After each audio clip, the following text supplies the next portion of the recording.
ನನ್ನ ಅನುದಿನದ ಆಹಾರ ಕೊಡ್ಬೇಕು, ನನಗೆ ವಸ್ತ್ರ ಕೊಡ್ಬೇಕು, ನನ್ನ ಹೆಂಡತಿ ಬಟ್ಟೆ ಕೊಡ್ಬೇಕು, ನನ್ನ ಮನೆಗೆ ಬಟ್ಟೆ ಕೊಡ್ಬೇಕು, ಮಕ್ಕಳಿಗೆ ಬಟ್ಟೆ ಕೊಡ್ಬೇಕು, ಎಲ್ಲ ಭಾರ ಹೊತ್ಕೊಡ್ಬೇಕು. ಹಾಗಾದ್ರೆ ದೇವ್ರು ಹೇಳ್ತಾರೆ, ಅರಸೆ ನೀನ್ ಎಲ್ಲಾ ಭಾರನ್ನ ನಾನು ಹೊತ್ಕೊಂಡಿನ ಮಗ, ನೀನ್ ಸತ್ತು ಮಣ್ಣಾಗಿ ಪರಲೋಕಕ್ಕೆ ಬರೋವರೆಗೂ ಕೂಡ ನಿನ್ನ ಭಾರ ಹೊತ್ಕೊಂಡಿದ್ದೇನೆ, ಅದು ನಂದೊಂದು ಭಾರ ನೀನು ಹೊತ್ಕೊಳ್ತೀಯ. ಹಲ್ಲೆಲೂಯಾ, ಗಟ್ಟಿಯಾಗಿ ಹಲ್ಲೆಲೂಯಾ. ನಾನು ಕೇಳ್ತಾ ಇದ್ದೆ, ದೇವ್ರೆ ನೀನೇ ಎಲ್ಲಾ ಭಾರ ಹೊತ್ಕೊಂಡು ನಿನ್ ಭಾರ ಏನಪ್ಪಾ ಅಂತ. ಅವಾಗ ಯೇಸು ಹೇಳಿದ್ರು, ನನ್ನ ಹೃದಯ ಏನ್ ಗೊತ್ತಾ, ಲೋಕದಲ್ಲಿರುವ ಒಬ್ಬನು ನಾಶವಾಗಬಾರದು. ಹಲ್ಲೆಲೂಯಾ. ಯಾತಕ್ಕಾಗಿ ಯೇಸು ಸ್ವಾಮಿಯನ್ನ ದೇವ್ರು ಕಳಿಸಿದ್ರು, ಪರಲೋಕದಲ್ಲಿರುವಂತ ದೇವರು ಯೋಚನೆ ಮಾಡಿದ್ರು, ಅಯ್ಯೋ ಮನುಷ್ಯರೆಲ್ಲ ನರಕಕ್ಕೆ ಹೋಗ್ತಾ ಇದಾರೆ, ಅವರನ್ನ ರಕ್ಷಿಸಬೇಕು ಅಂತ ದೇವರ ಹೃದಯದ ಭಾರ. ಯೇಸು ಸ್ವಾಮಿ ಏನ್ ಮಾಡಿದ್ರು, ಆ ಭಾರವನ್ನು ಹೊತ್ತುಕೊಂಡು ಈ ಲೋಕಕ್ಕೆ ಬಂದ್ರು. ಇಲ್ಲಿ ತಂದೆಯ ಚಿತ್ತವನ್ನ ನೆರವೇರಿಸಲಿಕ್ಕೆ ನಾನು ಬಂದೀನಿ ಅಂತ ಹೇಳಿದ್ರು. ಹಲ್ಲೆಲೂಯಾ.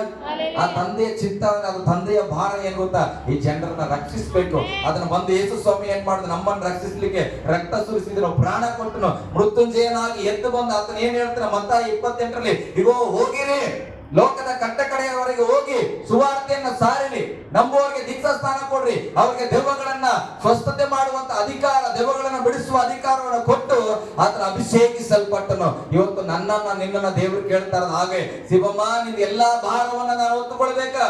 ಹಾಗಾದ್ರೆ ನನ್ನ ಹೃದಯದ ಭಾರ ನೀನು ಹೊತ್ಕೊಂಡ್ರೆ ಬಹಳ ಸಿಂಪಲ್. ದೇವರ ಭಾರ ಏನ್ ಗೊತ್ತಾ, ಸಚಿನ್ ರಕ್ಷಣೆ ಹೊಂದಬೇಕು, ಅಲ್ಲಿ ಸ್ವಾಸ್ಥ್ಯಮ ರಕ್ಷಣೆ ಹೋಗ್ಬೇಕು. ನಿನ್ನ ಮನೆ ಸುತ್ತ ಯಾರೋ ಇದ್ದಾರೆ, ನಿನ್ನ ರಕ್ತ ಸಂಬಂಧಿಗಳು ಯಾರೋ ಇದ್ದಾರೆ.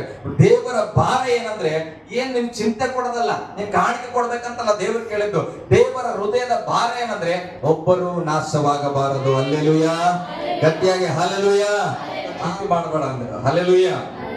ಅಂದ್ರೆ ನನಗೇನ್ ಅನ್ಸ್ತು, ಆಕೆ ಟಯರ್ಡ್ ಆಗಿ ಮಲ್ಕೊಂಡಾಳಂದ್ರೆ ಒಂದೆರಡು ಪಾತ್ರೆ ಅದಾವ. ನನಗೆ ಯೋಚನೆ ಮಾಡಿದೆ, ಮಕ್ಕಳು ಬರ್ತಾರ, ಬಂದು ಬೆಳಗಾಗ್ತಾರೆ, ಚಿಂತೆ ಇಲ್ಲ, ಅಲ್ಲಿಂದ ಬಸ್ಸಲ್ಲಿ ಬರ್ತಾವಪ್ಪ, ಸುಮ್ಮನೆ ಯಾಕೆ ಅಂತ ಹೇಳಿ ಹೋಗಿ ಪಾತ್ರೆ ತೊಳೆದಿನಿ, ಮತ್ತೆ ಚಾಯ್ ಮಾಡಿದ್ವಿ, ನನ್ನ ಮನಸ್ಸು ನಿಲ್ತಾ ಇಲ್ಲ, ಮತ್ತೆ ಅದನ್ನ ತೊಳೆದಿರ್ತೇನೆ, ಒಂದು ಮತ್ತೆ ಪಾತ್ರೆ ಬರ್ತಾ ಇದೆ.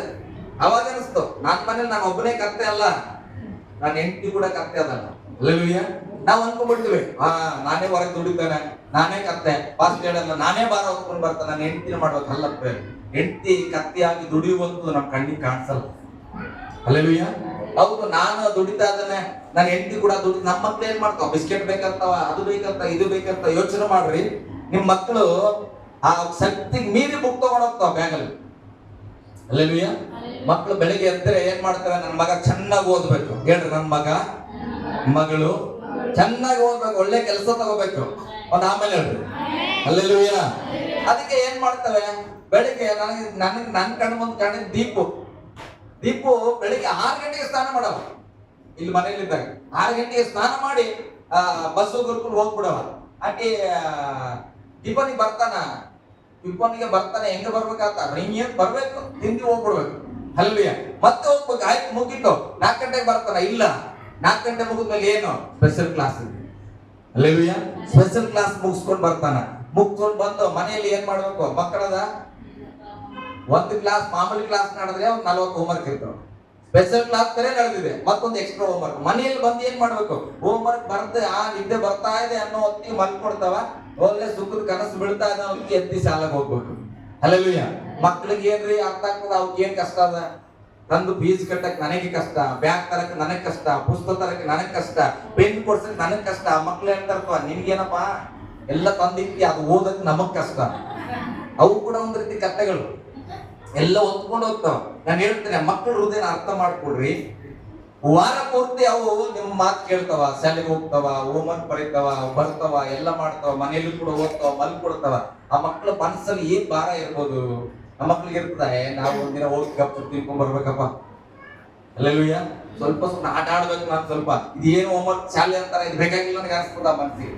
ಅದನ್ನ ಆ ಭಾರನ ನೀವು ತಗೊಳ್ಬೇಕು.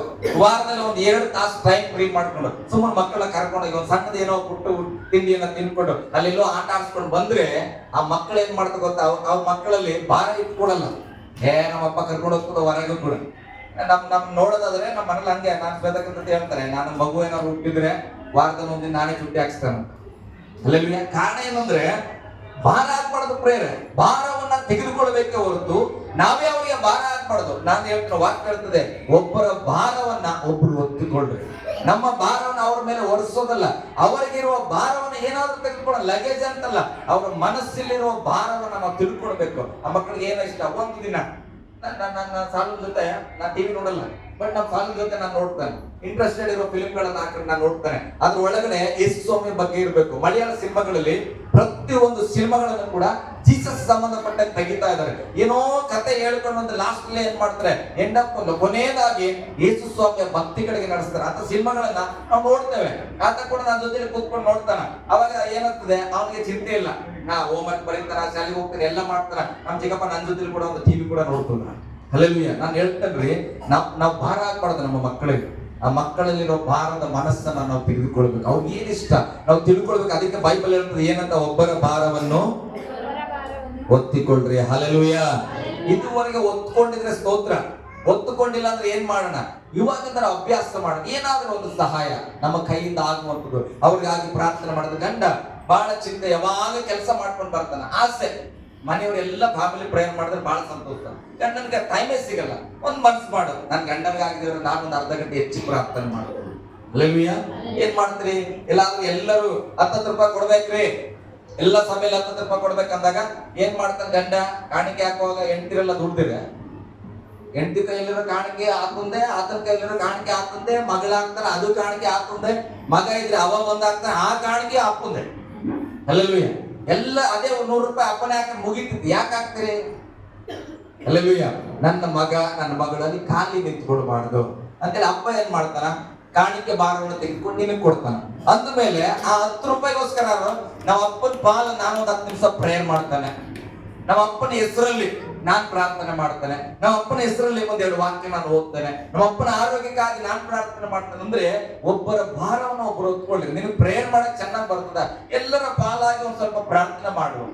ವಾಕ್ಯ ಓದಕ್ಕೆ ಬರ್ತದ, ಸ್ವಲ್ಪ ನೀನ್ ಹೆಚ್ಚಾಗಿ ವಾಕ್ಯ ಓದು. ಅವ್ರು ದುಡಿತಾ ಇರಲ್ಲ, ಅವ್ರಿಗೆ ಹೇಳು, ಅಪ್ಪ ನಾನ್ ನಿನ್ಗೋಸ್ಕರ 10 ನಿಮಿಷ ಪ್ರೇಯರ್ ಮಾಡ್ತಾ ಇದ್ದೇನೆ, ನಿನ್ನ ಭಾರವನ್ನು ನಿಮ್ಮ ಅಪ್ಪ ಅರಿವಿಲ್ಲದೆ ಹೊತ್ಕೋತಾನ. ಹಲ್ಲೆಲೂಯಾ. ಗಟ್ಟಿಯಾಗಿ ಹಲ್ಲೆಲೂಯಾ.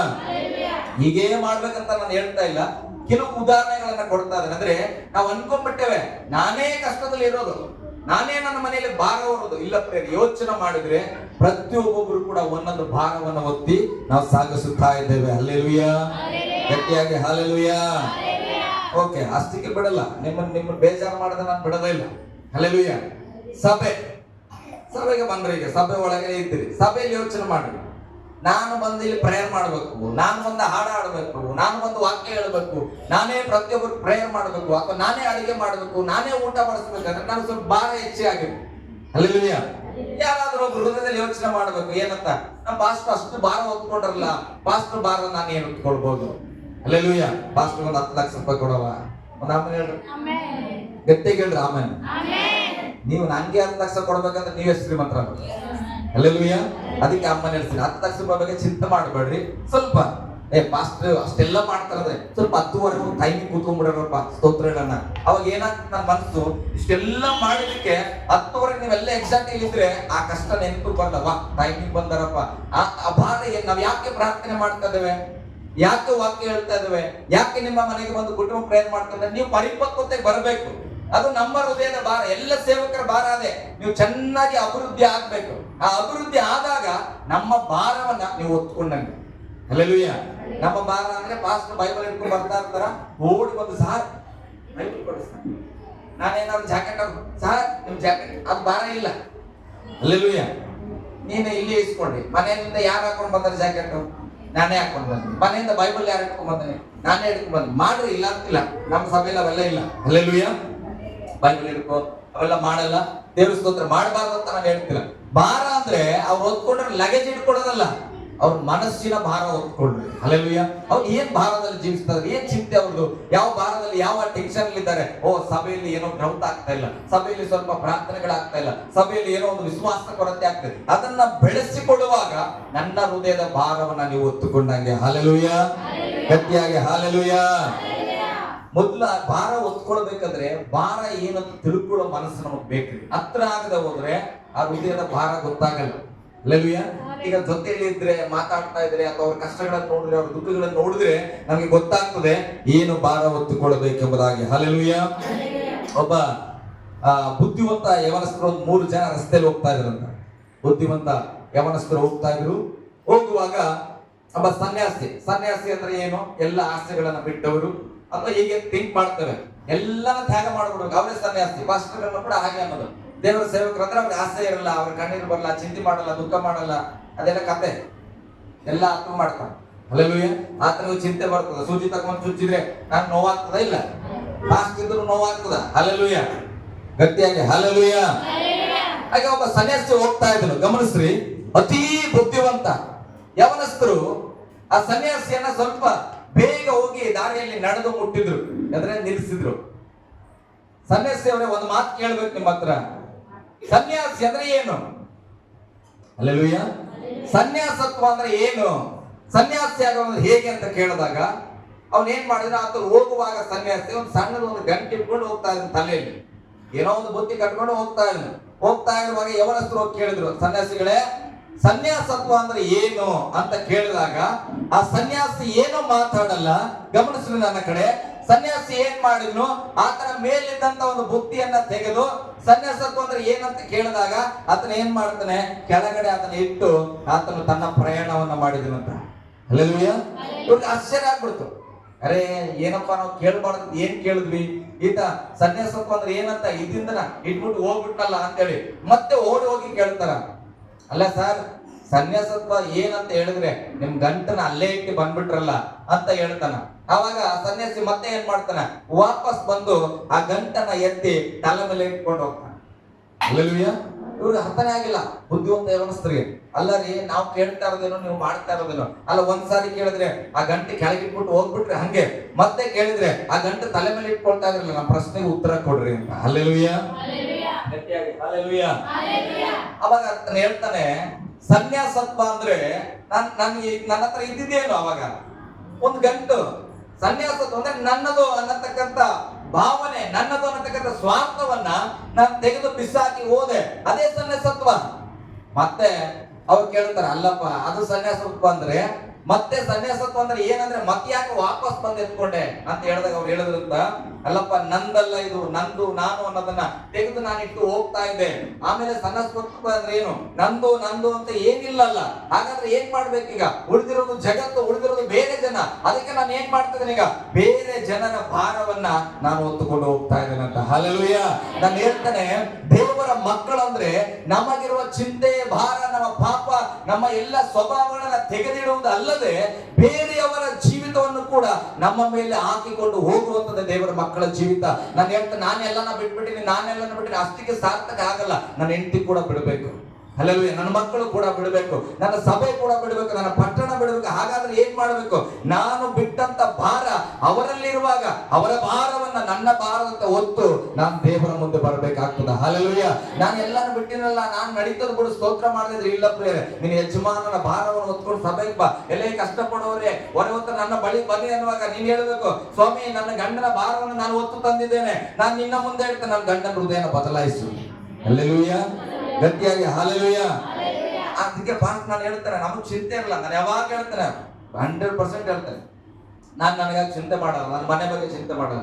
ಹಾಗಾದ್ರೂ ಬಹಳ ಚಿಂತೆಯಲ್ಲಿ ಇರ್ತಾರೆ, ಬಹಳ ಟೆನ್ಷನ್ ಇರ್ತಾರೆ. ಕಾರಣ ಏನಂದ್ರೆ, ದೇವರೇ ನನಗೆ ಕೊಟ್ಟ ಈ ಪಟ್ಟಣದಲ್ಲಿ ಏನಾದ್ರೂ ನಾವು ರೂಪಿಸಬೇಕು.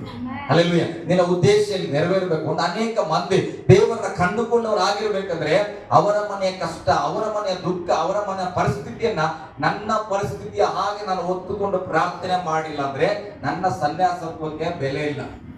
ಹಲ್ಲೆಲೂಯಾ. ಸನ್ಯಾಸತ್ವ ಅಂತಂದ್ರೆ ಅದು ಅಂದ್ರೆ ಸೇವಕರಾಗುವುದಾಗ್ಲಿ, ದೇವರ ಮನುಷ್ಯನಾಗೋದು ನಾನು ಮಾತ್ರ ಚೆನ್ನಾಗಿರ್ಲಿಕ್ಕಲ್ಲ, ನನ್ನ ಸುತ್ತಮುತ್ತಲ ಜನ ಕೂಡ ಚೆನ್ನಾಗಿರ್ಬೇಕು. ಹಲ್ಲೆಲೂಯಾ. ಗಟ್ಟಿಯಾಗಿ ಹಲ್ಲೆಲೂಯಾ.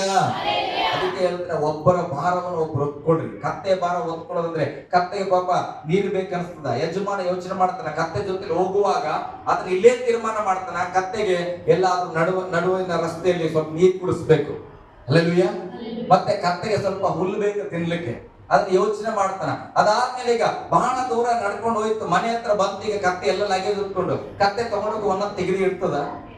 ಏನ್ ಮಾಡ್ಬೇಕೀಗ, ಅದನ್ನ ಇಳಿಸ್ಕೊಳ್ಳುವಂತ ಭಾರವನ್ನ ನೀನು ಹೊತ್ಕೊಳ್ಬೇಕು. ಅದಕ್ಕೆ ಎಲ್ಲ ಹೊತ್ಕೊಂಡು ಬಂದಾಗಿದೆ. ಆ ಯಜಮಾನ ಏನ್ ಮಾಡ್ತಾನ, ಕತ್ತನೆ ಎಲ್ಲಂದ್ರಲ್ಲಿ ಬಿಟ್ಬಿಡ್ತಾನ, ತಗೊಂಡೋಗಿ ಒಂದು ನೆರಳಿನ ಸ್ಥಳದಲ್ಲಿ ಅದನ್ನ ಕಟ್ಟಾಕಿ ಅದಕ್ಕೆ ಹುಲ್ಲಾಕಿ ನೀರಿಟ್ಟು ಬರ್ತಾನ.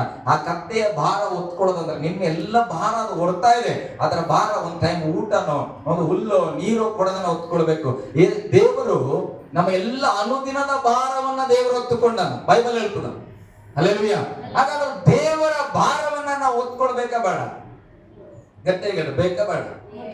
ದೇವರು ನನ್ನ ಅನುದಿನದ ಆಹಾರ ಕೊಡ್ಬೇಕು, ನನಗೆ ವಸ್ತ್ರ ಕೊಡ್ಬೇಕು, ನನ್ನ ಹೆಂಡತಿ ಬಟ್ಟೆ ಕೊಡ್ಬೇಕು, ನನ್ನ ಮನೆಗೆ ಬಟ್ಟೆ ಕೊಡ್ಬೇಕು, ಮಕ್ಕಳಿಗೆ ಬಟ್ಟೆ ಕೊಡ್ಬೇಕು, ಎಲ್ಲ ಭಾರ ಹೊತ್ಕೊಡ್ಬೇಕು.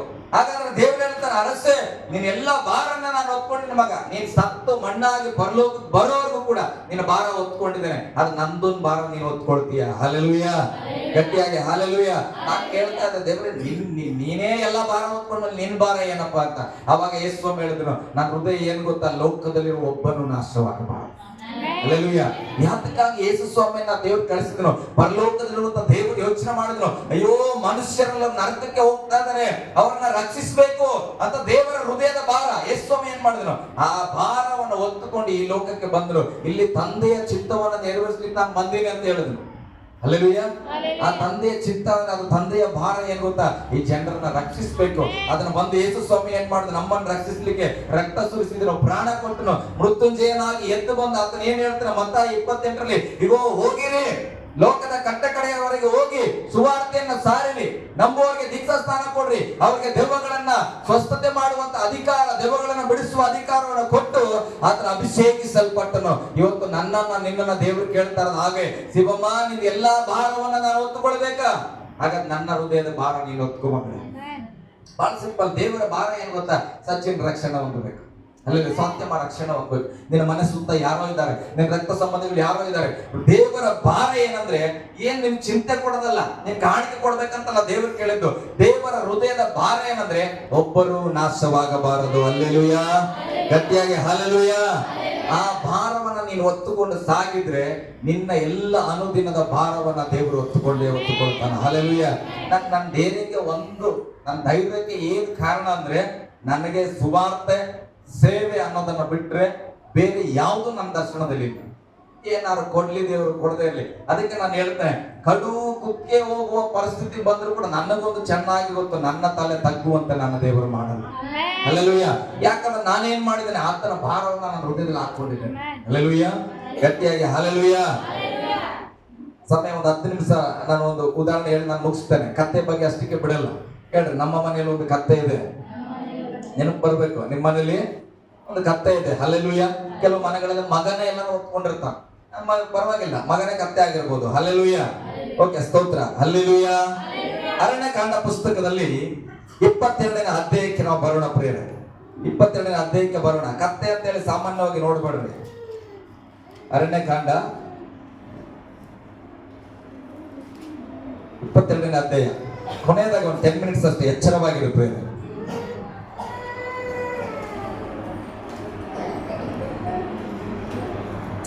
ಈ 22ನೇ ಅಧ್ಯಾಯದಲ್ಲಿ ಗಮನಿಸಿದ ನನ್ನ ಕಡೆ, ಬೀಳಾಮನ ಅನ್ನತಕ್ಕಂತ ಒಬ್ಬ ಪ್ರವಾದಿ ಇದ್ದಾನೆ. ಯಾರು? ಬೀಳಾಮನ ಅನ್ನತಕ್ಕಂತ ಒಬ್ಬ ಪ್ರವಾದಿ ಇದ್ದಾನೆ. ಆತನ ಬಳಿಯಲ್ಲಿ ಬಾಲಾಕನ ಅನ್ನತಕ್ಕಂತ ಬೇರೆ ಒಬ್ಬ ವ್ಯಕ್ತಿ ಬಂದು ಹೇಳ್ತಾನೆ, ಬೀಳಾಮನೇ, ನೀನ್ ನನ್ನ ಸಂಗಡ ಬರಬೇಕು, ನನ್ನ ಸಂಗಡ ಬಂದು ಆ ಇಸ್ರಾಯೇಲರಿಗೆ ನೀನ್ ಏನ್ ಮಾಡ್ಬೇಕು, ತಪ್ಪಾದ ಪ್ರವಾದನೆಯನ್ನು ಹೇಳಬೇಕು. ಏನ್ ಹೇಳಬೇಕು? ತಪ್ಪಾದ ಪ್ರವಾದನೆ ಹೇಳಿ ಅವರನ್ನು ನೀನು ಶಪಿಸಿ ಬರಬೇಕು ಎಂಬುದಾಗಿ. ಬಿಳಾಮನಿಗೆ ಆತನು ಒಂದು ಉಡುಗೊರೆಯಾಗಿ ಹೇಳ್ತಾನೆ, ನೀನು ಏನ್ ಕೇಳಿದ್ರು ಕೂಡ ನಾನು ಕೊಡ್ತೇನೆ, ನನ್ನ ಜೊತೆಯಲ್ಲಿ ಬಂದು ನನ್ನನ್ನು ಆಶೀರ್ವದಿಸಿ ನನ್ನ ಶತ್ರುಗಳನ್ನ ನೀನು ಶಪಿಸಿ ಬರಬೇಕು ಎಂಬುದಾಗಿ. ಹಲ್ಲೆಲೂಯಾ. ಈಗ ಈತನ ಒಡಂಬಡಿಸಲ್ಲ, ಬಹಳ ಸಾರಿ ಬೇಡ ಅಂತ ಆಗಲ್ಲ ಅಂತ, ಆದ್ರೂ ಕೂಡ ಒಂದು ಸಾರಿ ಒಪ್ಕೊಂಡು ಏನ್ ಮಾಡ್ತಾನೆ, ಆತನ ಜೊತೆಯಲ್ಲಿ ಹೋಗ್ಲಿಕ್ಕೆ ಪ್ರಾರಂಭ ಮಾಡುವಾಗ ಬೀಳಾಮನು ಹೋಗುತ್ತಿದ್ದಂತ ವಾಹನ ಅದು ಕತ್ತೆ ಆಗಿದೆ. ಹಲ್ಲೆಲೂಯಾ. ಏನಾಗಿದೆ? ಕತ್ತೆಯ ಮೇಲೆ ಕೂತುಕೊಂಡು ಬಿಳಾಮನು ಹೋಗುತ್ತಾ ಇದ್ದಾನೆ. ಯಾತಕ್ಕಾಗಿ ಅಂದ್ರೆ ಬಾಲಾಕನು ಹೇಳುವ ರೀತಿಯಲ್ಲಿ ಆತನ ಶಪಿಸ್ಲಿಕ್ಕೆ. ಇದು ದೇವರ ನುಡಿಯಲ್ಲ. ಈಗ ಹೋಗುತ್ತಾ ಇರುವಾಗ ಕತ್ತೆ ಏನ್ ಮಾಡ್ತಾ, ಒಂದು ಸಾರಿ ಹೋಗ್ತಾ ಇರುವಂತ ದಾರಿಯನ್ನ ತಪ್ಪಿ ಬೇರೆ ದಾರಿಗೆ ತಿರುಗಿ ಕೊಡ್ತದ. ಹಲ್ಲೆಲೂಯಾ. ಆ ಕತ್ತೆ ಮೇಲೆ ಕೂತಿದಂತ ಬಿಳಾಮನು ಅದಕ್ಕೆ ಹೊಡಿತಾನೆ. ಸ್ವಲ್ಪ ಜಾಗ್ರತೆ. ನಿಮ್ಮ ಮನೆಯಲ್ಲಿರುವ ಕತ್ತೆಗಳು ನಿಮ್ ಕಣ್ಣು ಮುಂದೆ ಬರಬೇಕು. ನಿಮ್ ಕುಟುಂಬನ ಒತ್ತು ಸಾಗುತ್ತಾ ಇರುವಂತ ನಿನ್ನ ತಾಯಿ ಒಂದು ಕತ್ತೆ. ಹಲ್ಲೆಲೂಯಾ. ನಿನ್ನ ಕುಟುಂಬನ ಒತ್ತು ಸಾಗುವಂತ ನಿನ್ನ ಗಂಡ ಒಬ್ಬ ಕತ್ತೆ ಆಗಿದ್ದಾನೆ, ಒಬ್ಬ ಹೆಂಡತಿ ಆಗಿರ್ಬೋದು, ಮಗ ಆಗಿರ್ಬೋದು. ಆ ಒಂದು ಇಡೀ ಕುಟುಂಬನ ಒತ್ಕೊಂಡು ಹೋಗ್ತಾ ಇರುವಂತ ಕತ್ತೆ ಜಾಗೃತಿಯಾಗಿರ್ಬೇಕು ಪ್ರಿಯರೇ. ಆ ಕತ್ತೆ ಒತ್ಕೊಂಡು ಹೋಗ್ತಾ ಇರುವಾಗ ಮಾರ್ಗ ಬದಲಾಯಿಸಿದಾಗ ಬಿಳಾಮನಿಗೆ ಬಹಳ ಬೇಜಾರಾಗ್ತದ. ಕತ್ತೆಗೆ ಹೊಡಿತಾನ. ಅವಾಗ ಮತ್ತೆ ಇದು ಮಾಡ್ತಾನ. ಆ ಕತ್ತೆ ಏನ್ ಮಾಡ್ತದೆ, ಮತ್ತೆ ಈ ಕಡೆ ಬಂದು ಅದು ಆ ಕಡೆಗೆ ಹೋಗದೆ ನಿಂತುಕೊಳ್ತದ. ಬೇಜಾರಾಗ್ತಾನ. ಬೇಜಾರಾಗಿ ಏನ್ ಮಾಡ್ತಾನೆ, ಕತ್ತೆಗೆ ಹೆಚ್ಚಾಗಿ ಹೊಡಿತಾ ಇರ್ತಾನ. ಆ ಕತ್ತೆ ಏನಾಗ್ತಾ ಇದೆ ಅಂದ್ರೆ ಮುಂದೆ ದೇವದೂತ ನಿಂತ್ಕೊಂಡನ. ಹಲ್ಲೆಲೂಯಾ. ಇವನು ಹೋಗ್ತಾ ಇರೋ ಮಾರ್ಗ ತಪ್ಪು. ಈತನ ದೇವರು ಹೇಳದೇ ಇರುವುದನ್ನ ಪ್ರವಾದಿಸುವಂತಿಲ್ಲ. ನಾನು ಹೇಳ್ತಾನೆ, ನಾನು ಒಬ್ಬ ಸೇವಕನಾಗಿ ದೇವರು ಏನೋ ಆಲೋಚನೆ ಕೊಡದೆ ನಾನು ಅದನ್ನ ನುಡಿಲಿಕ್ಕೆ ಹೋದ್ರೆ ದೇವದೂತರು ನನ್ನ ಮುಂದೆ ನಿಲ್ಲುವವರಾಗಿದ್ದಾರೆ. ಹಲ್ಲೆಲೂಯಾ. ಅರಸ ನೀನು ಏನು ಮಾತನಾಡ್ತಾ ಇದ್ದೀವಿ ಪ್ರಶ್ನಿಸುವುದಕ್ಕೆ ದೇವರಿಗೆ ಅಧಿಕಾರ ಉಂಟು. ಆ ಕತ್ತೆ ಏನ್ ಮಾಡ್ತದ, ರಸ್ತೆಯಲ್ಲಿ ಹೋಗಲ್ಲ, ಇನ್ನ ಗಟ್ಟಿಯಾಗಿ ಹೊಡಿತಾನ. ಸ್ವಲ್ಪ ಮುಂದೆ ಬಂದಾಗ ಆ ಕಡೆ ಗೋಡೆ ಈ ಕಡೆ ಗೋಡೆ ಇದೆ. ಹಲ್ಲೆಲೂಯಾ. ಒಂದು ಚಾನಲ್ ಒಳಗಡೆ ಹೋದ ಹಾಗೆ ಎರಡು ಗೋಡೆ ಇದೆ. ಈಗ ಕತ್ತೆ ಏನ್ ಮಾಡ್ಬೇಕು, ಇದೊಂದೇ ದಾರಿ ಇದೆ, ಯಾವ ಕಡೆಗೂ ತಿರ್ಗಕ್ಕಾಗಲ್ಲ, ಹೋಗ್ಬೇಕು. ಮೇಲೆ ಕೂತಿದ ಬಿಳಾಮನ ಹೊಡಿತಾ ಇದ್ದಾನೆ, ಕತ್ತೆ ಮುಂದಕ್ಕೆ ಹೋಗ್ತಾ ಇಲ್ಲ. ಕತ್ತೆ ಏನ್ ಮಾಡ್ತದೆ, ಆ ಗೋಡೆಗೆ ಹೊರಗೆ ನಿಂತುಕೊಂಡಿತ್ತಂತ. ಹಲ್ಲೆಲೂಯಾ. ಈಗ ಕೂಡ ಹೊಡಿತಾ ಇದ್ದಾನ. ಕತ್ತೆ ಪಾಪ ಏನ್ ಮಾತಾಡ್ತದೆ, ಹಲ್ಲೆಲೂಯಾ. ಕತ್ತೆ ಏನ್ ಮಾತಾಡ್ತದ, ಮನೆಯಲ್ಲಿ ನಮ್ಮ ಕುಟುಂಬಗಳನ್ನು ಒತ್ತು ಹೋಗುವಂತ ಕತ್ತೆಗಳಿಗೆ ಎಷ್ಟೋ ಸಾರಿ ನಾವು ಹಿಂಸೆ ಮಾಡ್ತೇವೆ, ಬೈತೇವೆ, ಏನು ಅವಮಾನಿಸ್ತೇವೆ, ನಿನಗೆ ಗೊತ್ತಾಗಲೇನ ಅಂತ. ಆದ್ರೆ ಆ ಕತ್ತೆ ಏನು ಮಾತಾಡಲ್ಲ. ಕಾರಣ ಗೊತ್ತ, ತನ್ನ ಕುಟುಂಬದ ಭಾರ ಹೊತ್ಕೊಂಡಿದೆ. ಏನೋ ನನ್ನ ಕುಟುಂಬಕ್ಕೆ ತೊಂದರೆ ಆಗ್ಬಾರ್ದು, ನನ್ನ ಕುಟುಂಬಕ್ಕೆ ಏನು ಆಗ್ಬಾರ್ದು ಅನ್ನೋ ಭಾರ ಹೊತ್ಕೊಂಡಿದೆ. ಅವಾಗ ಏನ್ ಮಾಡಿದ್ರು, ಮತ್ತೆ ಹೊಡಿತಾ ಇದ್ದಾನೆ. ದೇವದೂತನ ಏನ್ ಮಾಡಿದ್ರು ಗೊತ್ತಾ, ಕತ್ತೆಯ ಬಾಯಿಯನ್ನು ತೆರೆದನಂತ. 22ನೇ ವಚನದಿಂದ ಮನೆಯಲ್ಲಿ ಹೋಗಿ ನೀವು ಓದ್ರಿ. 22ನೇ ವಚನದಿಂದ 33ನೇ ವಚನದವರೆಗೆ ಸ್ಟೋರಿ ನಿಮಗೆ ಸಿಗ್ತದ. ಆಗ ಕತ್ತೆ ಬಾಯಿ ತೆರೆಯಲ್ಪಟ್ಟನು. ಹಲ್ಲೆಲೂಯಾ. ಗಟ್ಟಿಯಾಗಿ ಒಂದು ಹಲ್ಲೆಲೂಯಾ ಹೇಳ್ರಿ. ಮನೆಗಳಲ್ಲಿ ಅನುಭವ ಆಗ್ತದೆ. ಯಾವಾಗಿಂದ ಕೂಡ ತಾಯಿ ಒಂದು ದಿನ ಜೋರು ಮಾಡಿರಲ್ಲ, ಯಾವಾಗಿಂದ ಕೂಡ ಅಪ್ಪ ಮಾತಾಡಿರಲ್ಲ, ಮೌನವಾಗಿರ್ತಾರ. ಇದ್ದಕ್ಕಿದ್ದ ಹಾಗೆ ಸ್ಟ್ರಿಕ್ಟ್ ಆಗ್ಬಿಡ್ತಾರ, ಇದ್ದಕ್ಕಿದ್ದ ಹಾಗೆ ಬೈಯುವಂತ ಆಗ್ಬಿಡ್ತಾರ. ಬಹಳ ಜಾಗ್ರತೆ ಪ್ರೇರೆ. ಯಾವತ್ತೂ ಬಯದಿರೋ ಒಬ್ಬ ತಂದೆ ಬೈದ್ರೆ ಸ್ವಲ್ಪ ನಾವು ಎಚ್ಚರವಾಗಬೇಕು. ಹಲ್ಲೆಲೂಯಾ. ಹಾಗೆ ಕತ್ತೆ ಏನ್ ಮಾಡ್ತದೆ ಗೊತ್ತಾ, ಬಿಳಾಮನತ್ತಿ ಮಾತಾಡ್ತದೆ. ಬಿಳಾಮನೇ, ನನ್ನ ಈ ಜೀವನ ಅವಧಿಯಲ್ಲಿ ಯಾವತ್ತಾರು ನಿನ್ಗೆ ನಾನು ಹಿಂಗ್ ಮಾಡಿಲ್ಲ ಅಂತ ಕೇಳ್ತಂತ. ಕತ್ತೆ ಏನಂತ ಕೇಳ್ತದೆ, ಎಷ್ಟೋ ಸಾರಿ ನನ್ನ ಮೇಲೆ ಪ್ರಯಾಣ ಮಾಡಿದಿ, ಯಾವಾಗಾದ್ರೂ ಪ್ರಯಾಣ ಮಾಡುವಾಗ ನಾನು ಯಾವತ್ತಾರು ನೀನು ಹೋಗುವಂತ ದಾರಿ ಬಿಟ್ಟು ಬೇರೆ ದಾರಿಗೆ ಹೋಗಿನ ಇಲ್ಲ ಅಂತ ಹೇಳ್ತಾನೆ. ಹಾಗಾದ್ರೆ ಇವತ್ತು ನಾನು ಹಂಗೆ ನೀನು ಹೇಳುವ ದಾರಿಯಲ್ಲಿ ಹೋಗದಿರೋದಕ್ಕೆ ಕಾರಣ ಇರಬೇಕಲ್ಲ. ಹಲ್ಲೆಲೂಯಾ. ಗಟ್ಟಿಯಾಗಿ ಹಲ್ಲೆಲೂಯಾ.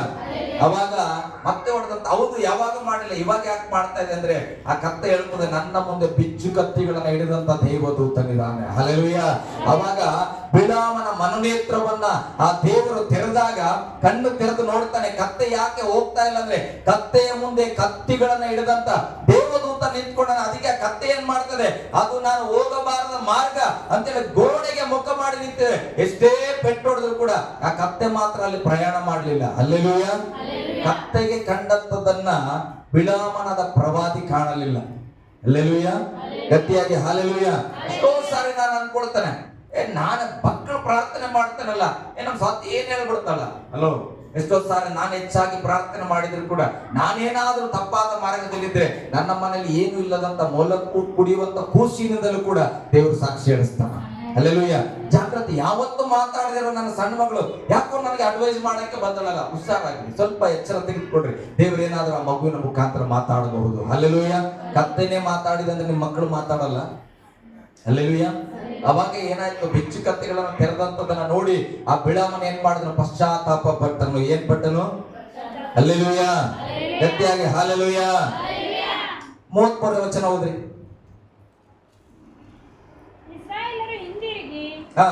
ಬಾಷೀಮಿನ ಮಾರ್ಗವಾಗಿ ಹತ್ತಿ ಹೋಗಲಾಗಿ 33 22ನೇ 33 ವಚನ. ಯೆಹೋವನ ದೂತನು, ನೀನು 3 ಸಾರಿಗೂ ಕತ್ತೆಯನ್ನು ಹೊಡೆದಿದ್ದೇಕೆ?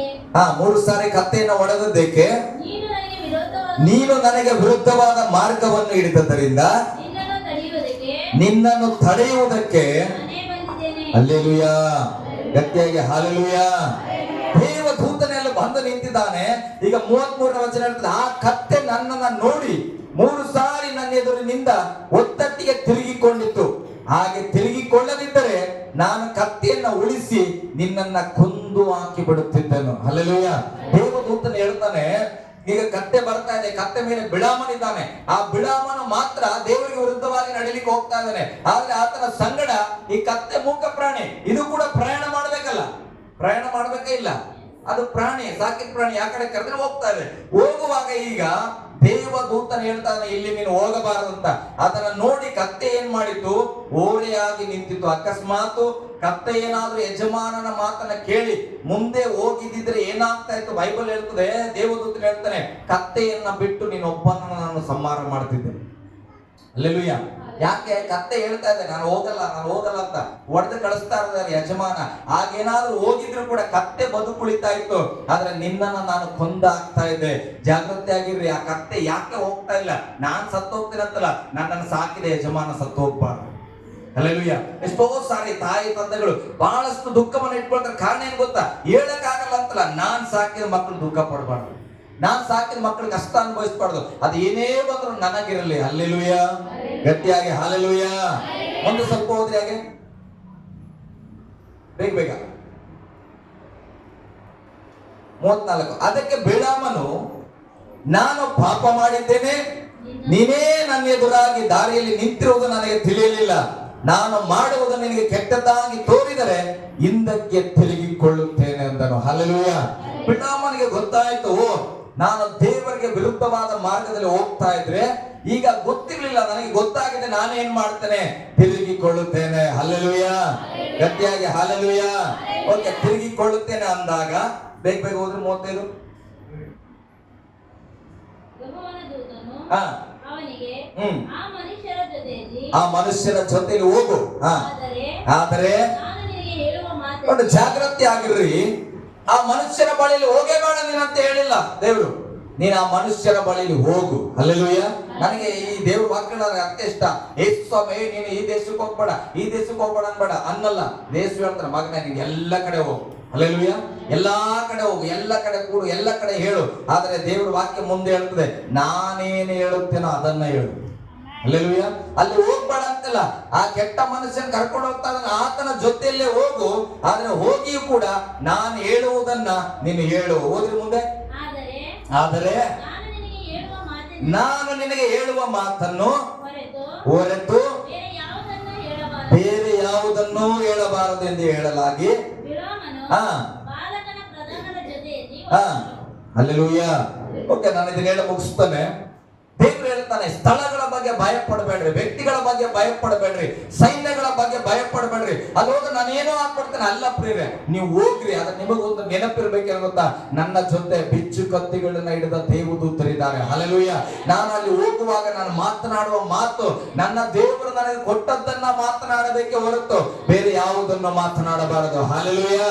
ಇದು ಪ್ರವಾದಿಗೆ ಮಾತ್ರ ಅಲ್ಲ. ಒಬ್ಬ ಹೆಂಡತಿ ಆಗಿದ್ಯಾ, ಗಂಡನ ಮುಂದೆ ಹೋಗುವಾಗ ನೀನು ಹೇಳಬೇಕು, ದೇವರೇ ಹೆಂಡತಿಯಾಗಿ ಏನ್ ಮಾತಾಡ್ಬೇಕು ನೀನು ನಾನು ತಿಳಿಸು, ನಾನು ಮಾತಾಡ್ತೇನೆ. ಹಲ್ಲೆಲೂಯಾ. ಒಬ್ಬ ತಾಯಿ ಆಗಿ ನಾನು ಹೇಗೆ ಬದುಕಬೇಕು ನನಗೆ ತಿಳಿಸು, ನಾನು ಬದುಕ್ತೇನೆ. ದೇವರನ್ನು ಕೇಳ್ರಿ. ಪ್ರವಾದಿಗೆ ಮಾತ್ರ ಅಲ್ಲ, ದೇವರ ದೃಷ್ಟಿಯಲ್ಲಿ ನೀನು ಒಬ್ಬ ಪ್ರವಾದಿನಿ. ಹಲ್ಲೆಲೂಯಾ.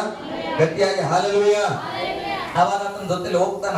ಬಿಳಾಮನಿಗೆ ಬಾಲಕನಲ್ಲಿ ಹೇಳ್ತಾನ ಆ ವ್ಯಕ್ತಿ, ಶತ್ರುಗಳನ್ನ ಹೋಗಿ ನೀನು ತಪ್ಪಿಸು, ದೇವ್ರು ಕೈ ಬಿಟ್ಬಿಟ್ಟನ ಅಂತ ಹೇಳು ಅಂತ ಹೇಳುವಾಗ ಇದನ್ನ ಏನ್ ಮಾಡ್ತಾನೆ, ಆಯ್ತಪ್ಪ ಸ್ವಲ್ಪ ಟೈಮ್ ಕೊಡು ಅಂತ ಹೇಳಿ ಆ ಪ್ರವಾದಿ ಹೋಗಿ ಸ್ವಲ್ಪ ಹೊರಗಡೆ ಕೂತು ನೋಡ್ತಾನ.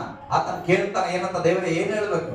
ದೇವ್ರು ಹೇಳ್ತಾನ, ಬಿಳಾಮನೆ ನೀನು ಹೋಗಿ ಏನ್ ಮಾಡು, ನಿನ್ನನ್ನು ಆಶೀರ್ವದಿಸ್ತಾನ ಅಂತ ಹೇಳುತ್ತ ಹೋಗ್ತಾನೆ. ಆ ಯಾರನ್ನ ತಪ್ಪಿಸ್ಲಿಕ್ಕೆ ಬಂದ್ರೆ ಆ ವ್ಯಕ್ತಿಗಳನ್ನ ದೇವರು ನಿಮ್ಮನ್ನ ಕೈ ಬಿಟ್ಟಿಲ್ಲ, ಆಶೀರ್ವದಿಸು ಅಂತ ಹೇಳಿದ್ರು. ಅವಾಗ ಬಿಳಾಮನನ್ನ ಕರ್ಕೊಂಡು ಹೋದ ವ್ಯಕ್ತಿ, ಏನಪ್ಪಾ ಹಿಂಗ್ ಮಾಡ್ಬಿಟ್ಟೆ, ಬಾಯಿಲಿ ಸ್ವಲ್ಪ ದೂರಕ್ಕೆ ಕರ್ಕೊಂಡು ಹೋಗ್ತೇನೆ, ಆ ಜನಗಳು ಕಾಣುವ ಸ್ಥಳದಲ್ಲಿ ನಾನು ನಿಲ್ಲಿಸ್ತೇನೆ, ಅಲ್ಲಿಂದ ಕೈ ತೋರಿಸಿ ಏನ್ ಮಾಡು, ಅವ್ರನ್ನ ತಪ್ಪಿಸು, ಇವ್ರು ಉದ್ಧಾರ ಆಗಲ್ಲ ಅಂತ ಮತ್ತೆ ಆ ಪ್ರವಾದಿನ ಕರ್ಕೊಂಡು ಹೋಗಿ ಅಲ್ಲಿ ನಿಲ್ಲಿಸ್ತಾನ. ಅವಾಗ ಕೂಡ ಆ ಪ್ರವಾದಿ ಹೇಳ್ತಾನೆ, ಸ್ವಲ್ಪ 5 ನಿಮಿಷ ಟೈಮ್ ಕೊಡಪ್ಪ, ನಾನು ಹೋಗಿ ಏನ್ ಮಾಡ್ತೇನೆ, ಅಲ್ಲಿ ಸ್ವರ ಕೇಳಿಸ್ಕೊಂಡು ಬರ್ತೇನೆ. ಹೋಗಿ ಸೈಡ್ ಅಲ್ಲಿ ದೇವ್ರಿಗೆ ಪ್ರಾರ್ಥನೆ ಮಾಡ್ತಾನ. ದೇವ್ರು ಹೇಳ್ತಾನೆ, ಅವ್ರನ್ನ ಯಾವತ್ತೂ ನಾನು ಕೈ ಬಿಡಲ್ಲ, ಅವ್ರನ್ನ ಆಶೀರ್ವದಿಸುವುದಾಗಿ. ಹಲ್ಲೆಲೂಯಾ. ಅವಾಗ ಬಿಳಾಮನ ಏನ್ ಮಾಡಿದ್ನು, ಮತ್ತೆ ಅದೇ ವಾಕ್ಯವನ್ನ ಹೇಳ್ತಾನ, ನಿಮ್ಮನ್ನ ಆಶೀರ್ವದಿಸುವನು. ಇದನ್ನ ಬೇಜಾರಾಗ್ಬಿಡ್ತದ, ಅದೇ ನಾನ್ ದುಡ್ಡು ಕೊಟ್ಟು ನಾನು ಎಲ್ಲ ಮಾಡಿ ಕರ್ಕೊಂಡು ಬಂದಿದ್ದೇನೆ ಅಂತೇಳಿ 3 ಸಾರಿ ಕೂಡ ಇನ್ನು ಎತ್ತರವಾದ ಸ್ಥಳ ಕರ್ಕೊಂಡು ನಿಲ್ಲಿಸ್ತೇನೆ, ಅಲ್ಲಿ ಎಲ್ಲರೂ ಕಾಣ್ತಾರೆ, ಅಲ್ಲಿ ಆದ್ರೂ ಕೊನೆದಾಗಿ ಏನ್ ಮಾಡು, ಅವ್ರು ನಾಶವಾಗ್ತಾರ ಅಂತ ಹೇಳು. ಹಲ್ಲೆಲೂಯಾ. ಗಟ್ಟಿಯಾಗಿ ಹಲ್ಲೆಲೂಯಾ. ಅವಾಗ ಕೂಡ ಈತ ಈಗ ದೇವ್ರ ಸ್ವರನೇ ಕೇಳಲ್ಲ. 3 ಸಾರಿ ನೀವು ಬೈಬಲ್ ಓದ್ರಿ ಮನೇಲಿ. ಈಗ ಅಲ್ಲಿ ಹೋಗಿ ಕೇಳ್ಕೊಂಡು ಬರ್ತಾನ ಅಂತ ಹೇಳಿದ್ರೆ ಧೈರ್ಯವಾಗಿ ಹೋಗಿ ನಿಂತು ಹೇಳ್ಬಿಡ್ತಾನೆ, ಏನಂತ ಗೊತ್ತಾ, ಈಗ ನಿಮ್ಮನ್ನ ದೇವ್ರು ಕೈ ಬಿಟ್ಟಿಲ್ಲ, ನಿಮ್ಮನ್ನ ಆಶೀರ್ವದಿಸುವುದಲ್ಲದೆ ನಿಮ್ಮನ್ನ ಅಭಿವೃದ್ಧಿ ಪಡಿಸುವುದಾಗಿ. ಹಲ್ಲೆಲೂಯಾ. ಈ ವಾಕ್ಯವನ್ನ ನಾನು ಹೇಳ್ತೇನೆ, ಈ ಸಭೆಯಲ್ಲಿ ಕೂತಿರೋ ಪ್ರತಿಯೊಬ್ಬೊಬ್ಬ ಮಕ್ಕಳನ್ನ ನೋಡಿ ನಾನು ಹೇಳ್ತೇನೆ, ದೇವರು ನನಗೆ ಕೊಟ್ಟ ವಾಗ್ದಾನ ಏನು ಗೊತ್ತಾ, ಇಲ್ಲಿ ಯಾರನ್ನ ತಪ್ಪಿಸುವುದಕ್ಕೆ ಯಾರಿಗೂ ಅಧಿಕಾರ ಇಲ್ಲ. ದೇವರು ನಿಮ್ಮನ್ನ ಆಶೀರ್ವದಿಸಿದ್ದಾನೆ, ದೇವರು ನಿಮ್ಮನ್ನ ಅಭಿವೃದ್ಧಿ ಪಡಿಸುವಾತನು, ದೇವರು ನಿಮ್ಮನ್ನ ಪರಿಶುದ್ಧನು ಎಂಬುದಾಗಿ ಎಣಿಸುವಾಗ ಭಯ ಪಡಬೇಡ್ರಿ. ದೇವರು ವಾಕ್ಯ ಹೇಳ್ತದ. ಎಷ್ಟೋ ಸಾರಿ ಅಂದ್ಕೊಳ್ಬಹುದು ಯಾರೋ ಒಬ್ಬ ಇವ್ರ ಕುಟುಂಬ ನಾನು ನಾಶ ಮಾಡ್ತೇನೆ. ನಾನು ಹೇಳ್ತೇನೆ ಮಾಟ ಮಂತ್ರದವನೇ ನಿನಗಿಂತ ಯೇಸುವಿನ ಮಕ್ಕಳು ನಾವು ದೊಡ್ಡವರಾಗಿದ್ದೇವೆ. ಅಲ್ಲಿ ಸೈತಾನನ ಸ್ವಭಾವೇ ಆ ಸ್ವಭಾವಕ್ಕಿಂತ ಪವಿತ್ರಾತ್ಮನ ಸ್ವಭಾವ ಉನ್ನತವಾಗಿದೆ. ಅದಕ್ಕೆ ನಾನು ಹೇಳ್ತೇನಪ್ಪ, ನಾವು ಒಬ್ಬರ ಭಾರವನ್ನ ನಾವು ಹೊತ್ತುಕೊಳ್ಳುತ್ತೇವೆ. ಹಲ್ಲೆಲೂಯಾ. ತಪ್ಪಿಸ್ಬೇಡ್ರಿ. ನನಗೆ ದೇವ್ರು ಹೇಳ್ಕೊಟ್ಟಿದ್ದು, ನಾನು ಬಹಳ ಗೊಂದಲದ ಪ್ರಯತ್ನ. ದೇವ್ರೆ ಏನ್ ಹೇಳ್ಬೇಕು? ನಾನು ದೇವ್ರು ಹೇಳಿದ್ರು, ನೀನ್ ಹೋಗಿ ನಿಂತ ಏನ್ ಮಾಡು ಗೊತ್ತಾ, ಆರಾಮಾಗಿ ತಲೆ ಮೇಲೆ ಕೈ ಇಟ್ಟು ಹೇಳು, ದೇವರು ನಿಮ್ಮನ್ನ ಆಶೀರ್ವದಿಸ್ತಾನೆ. ಹಲ್ಲೆಲೂಯಾ. ಇದು ಅರ್ಸುಪಾಷ್ಟು ಮಾತಲ್ಲ, ಪ್ರತಿಯೊಬ್ಬರನ್ನ ನೋಡಿ ನಾನು ಹೇಳ್ತಾ ಇದ್ದೇನೆ, ನಿಮ್ಮನ್ನ ದೇವರು ಆಶೀರ್ವದಿಸಿದ್ದಾನೆ, ನಿಮ್ಮನ್ನ ಅಭಿವೃದ್ಧಿ ಪಡಿಸಿದ್ದಾನೆ. ಯಾವ ಶತ್ರು 1 ಕೋಟಿ ಕೊಟ್ಟು ತಗೊಂಡು ಬಂದು ನಿಮ್ಮ ಮುಂದೆ ಪ್ರವಾದಿನ ನಿಲ್ಲಿಸಿದ್ರು ಕೂಡ ದೇವರು ನಿಮ್ಮನ್ನು ಆಶೀರ್ವದಿಸಿರುವಾಗ ಶಪಿಸುವವರ ಬಾಯನ್ನ ದೇವರು ಬದಲಾಯಿಸಿ ನಿಮಗೆ ಆಶೀರ್ವದಿಸುವವನಾಗಿದ್ದಾನೆ. ಹಲ್ಲೆಲೂಯಾ. ಗಟ್ಟಿಯಾಗಿ ಹಲ್ಲೆಲೂಯಾ. ಒಂದು ಸಾರಿ ಏನಾಯ್ತು, ನಾನು ಮಾರ್ಕೆಟ್ಗೆ ಹೋಗಿದ್ದೆ. ಮಾರ್ಕೆಟ್ಗೆ ಹೋದಾಗ ಬಾಳೆಹಣ್ಣು ತೆಗೆದುಕೊಳ್ಬೇಕಂತ ಬಹಳ ಆಸೆ ಆಯ್ತು. ಬಾಳೆಹಣ್ಣು ತೆಗೆದುಕೊಳ್ಳಕ್ ಹೋದ್ವಿ. ನಾನು ನಮ್ಮ ಸಾಧ್ಯ ಮಕ್ಕಳು ಇದ್ರು, ಬಹಳ ಸಾರಿ ನಾವು ತಂದಿದ್ದೇವೆ. ಬಾಳೆಹಣ್ಣು ತೆಗೆದುಕೊಳ್ಳಕ್ ಹೋದಾಗ ನಾವೇನ್ ಮಾಡ್ತೇವೆ, ಆತ 40 ರೂಪಾಯಿ ಡಜನ್ ಅಂತ. ನಾವೇನ್ ಮಾಡ್ತೇವೆ, ಮಗ 30 ರೂಪಾಯಿ ಕೊಡ್ರಿ ಅಂತ ಏನ್ ಮಾಡ್ತೇವೆ, ಕೇಳ್ತೇವೆ. 30 ರೂಪಾಯಿ ಆಯ್ತು ಕೊಡ್ತೇನೆ ಅಂತ. ಈಗ 40 ರೂಪಾಯಿ ಹೇಳಿದ್ರೆ ಬಾಳೆಕಾಯಿಗೆ, ಈಗ 30 ರೂಪಾಯಿ ಕೇಳಿವಿ, 10 ರೂಪಾಯಿ ಕಮ್ಮಿ ಮಾಡೋಣ ಅಂತೇಳಿ ನಾವ್ ಏನ್ ಮಾಡ್ತೇವೆ, ಅಲ್ಲಿ ಸ್ವಲ್ಪ ಕೊಳ್ದೋಗಿರೋದೆಲ್ಲ ಆಯ್ಕೆ ಮಾಡ್ಕೊಂಡು ತರ್ತೇವೆ. ಹಂಗೆ ತರ್ತೇವ? ನೀವ್ ಹೆಂಗ ತರ್ತೀರಿ? 10 ರೂಪಾಯಿ ಕನ್ಸೂಸ್ ಮಾಡಿ ರೇಟ್ ಕಮ್ಮಿ ಮಾಡಿಸಿದ್ರು ಕೂಡ ಯಾವ ತರ್ತೀರಿ? ಅದ್ರಲ್ಲಿ ಬಹಳ ಚೆನ್ನಾಗಿ ನಾವ್ ಹೇಳ್ತಾರೆ, ಅದು 40 ರೂಪಾಯಿ ಕೊಟ್ರೆ ಕೊಡೋದು, ಕೊಡದಿರಲಿಲ್ಲ ಏನ್ ಮಾಡು, ಅದೇ ಕೊಡಂತ. ಅದೇ ಏನ್ ಮಾಡ್ತಾರೆ, 10 ರೂಪಾಯಿ ಕಮ್ಮಿ ಮಾಡ್ಕೊಂಡು ಆತ ಅದನ್ನ ಕೊಡ್ತಾನ. ಹಲ್ಲೆಲೂಯಾ. ಆತನ ಕಮ್ಮಿ ಮಾಡ್ಕೊಂಡೆ ಕೊಡಲ್ಲ, 20 ರೂಪಾಯಿ ಇರ್ತದ. ಅದಕ್ಕೆ ಚಿಂತೆ ಮಾಡ್ಬೇಡ್ರಿ ಆತನ ಬಗ್ಗೆ. ಚೆನ್ನಾಗಿರೋ ತರ್ತೇವೆ. ಬಾಳೆಹಣ್ಣು ತಂದು ಒಂದು 10 ವರ್ಷ ಇಟ್ಕೊಳ್ತೀಯ. ಇವತ್ತು ತಿಂತೀಯ, ನಾಳೆ ಅದು ಹಾಳಾಗ್ತದೆ. ತಿನ್ಲಿಲ್ಲ ನೀನು ಏನಾಗ್ತದೆ, ತಿಂದಿಲ್ಲ ಅಂದ್ರೆ ಹಾಳಾಗ್ತದೆ. ಮತ್ತೆ ಹಾಳಾಗೋ ಬಾಳೆಕಾಯಿ ಮತ್ತೆ ಯಾಕೆ ಹಾಳಾಗಿರೋದ್ರೆ ತರಲ್ಲ ನೀನು? ಅಲ್ಲಪ್ಪ, ಹೆಂಗ ಹಾಳಾಗ್ತದಲ್ಲ, ತಿಂದ್ರು ಹಾಳಾಗ್ತದ, ನೀನ್ ಇಕ್ಕಿದ್ರು ಹಾಳಾಗ್ತದ. ಆದ್ರೂ ಕೂಡ ಯಾವ್ದನ್ನ ತರ್ತಿ, ಕಂಜೂಸ್ ಮಾಡಿ ರೇಟ್ ಕಮ್ಮಿ ಮಾಡಿಸಿದ್ರು ಕೂಡ ಚೆನ್ನಾಗಿರೋದನ್ನೇ ತರ್ತಿ. ಅದು ನಾಶವಾಗಿ ಹೋಗ್ತದ. ನಾನು ಕುಟ್ಟಿ ಕುಟ್ಟಿ ಬೈಬಲ್ ತಗೊಂಡು ಟೇಬಲ್ ಕುಟ್ಟಿ ಹೇಳ್ತಾ ಇದ್ದೇವೆ, ನಿನ್ನ ಆತ್ಮ ನಾಶ ಆಗಲ್ಲ ಮಗ, ನಿನ್ನ ಆತ್ಮ ನಾಶ ಆಗಲ್ಲ ಅಂತ ಹೇಳ್ತಾ ಇದ್ದೇವೆ. ಹಾಗಾದ್ರೆ ಆ ಆತ್ಮ ನಾಶವಾಗದಿರೋ ಆತ್ಮಕ್ಕೆ ಮಾತ್ರ ಯಾವಾಗಲೂ ಕೆಟ್ಟದನ್ನೇ ಆಯ್ಕೆ ಮಾಡೋದು ಯಾಕೆ? ಒಂದು ಕೆಟ್ಟ ಹೋಗೋ ಬಾಳೆಕಾಯಿನ ಒಂದ್ ಸ್ವಲ್ಪ ಕಪ್ ಚುಕ್ಕಿದ್ರೆ ಬೇಡ ತೆಗೆಯಪ್ಪ ಅಂತೇವೆ, ಚೆನ್ನಾಗಿರೋದು ಕೊಡುತ್ತೇವೆ. ಮತ್ತೆ ನಿನ್ನ ಆತ್ಮ ನಾಶ ಆಗಲ್ಲ, ನೀನು ಅಂದುಕೊಂಡು ಅದು ನಾಶ ಆಗಲ್ಲ. ಅದು ಸತತವಾಗಿ ಜೀವಿಸುವಂತ ಆತ್ಮವನ್ನ ದೇವರು ನಿನಗೆ ಕೊಟ್ಟಾನ.